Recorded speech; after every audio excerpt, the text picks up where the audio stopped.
Қайырымдылық. Авторы Мағзұм Сүндетов.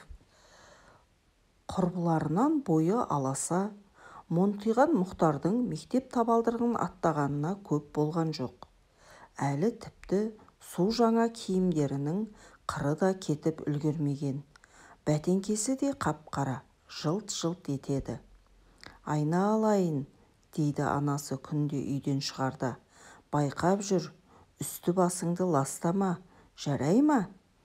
Мұхтар мақұлдап басын изейді. Міне, ол үйге қайтып келеді. Күн бұлыңғыр еді. Сәлден соң жауын сіркірей бастады. Әп сәтте әр жерде айнаның сынығындай қақ тұрып үлгерді. Әйтсе де Мұхтардың көңілі жадыраңқы, ашық. Әлгінде мұғалима оны бүкіл сынып алдында тәртіпті, таза деп мақтаған. Ол үстіне қылау да жұқтырмай аяғын тақ-тақ басады. Алда 3-4 баланың ұйлығып тұрғанын көріп іркіле берді. Неге күледі? У-шу боп даурығады ғой, о несей? Деп Мұхтар таңдана мойнын созып қойды.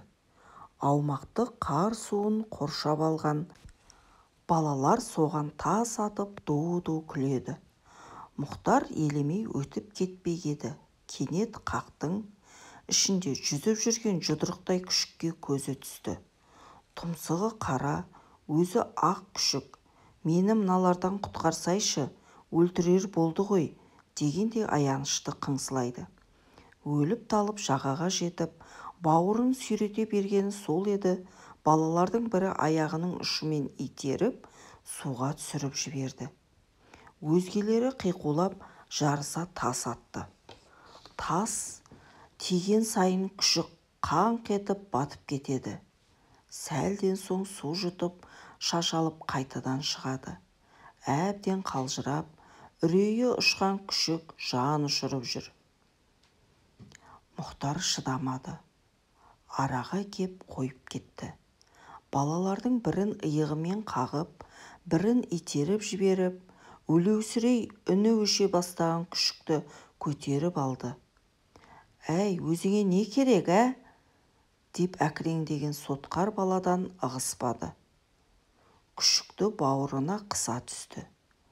Әлгі бала желкесінен түйіп қалып, шалшық суға жықса да жыламады, күшікті тастамады.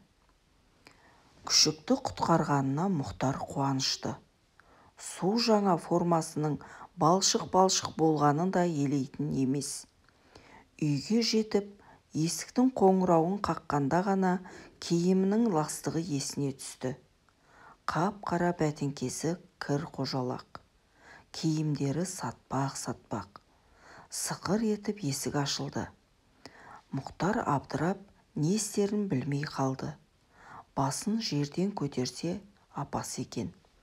Таңдана әрі тіксіне қарайды. «Мынауың не?» деді ол, бірден ұрыспай, иегімен күшікті меңзеп. «Күшік». Мұхтар бәрі неден, қалай басталғанын айтып берді. Міне қызық, апасының да жүзі жылып, мейірлене қарайды. Мұхтар қуанып кетті. Еңсесін басқан зілден арылғандай жеңілдік сезінді. «Киімдеріңді тазалармыз, дәнеңе етпейді балам», деді ол Мұхтардың басынан сипап. «Ең әуелі күшікті жуындырып, сүт берейік, жылынсын. Көремсің, ашыққан, әбден қажып бұралып жатыр». «Мақұл апа, әйтеуір сіз маған ренжімедіңіз бе?» «Жоқ құлыным, түсінем ғой». «Рас па?» «Әрине, әр кез солай қайырымды бол». «Апа, мен ылғи өстіп, балшық-балшық болып келеді екен деп ойламаңыз». «Өйтпесіңе сенемін жаным», деді апасы.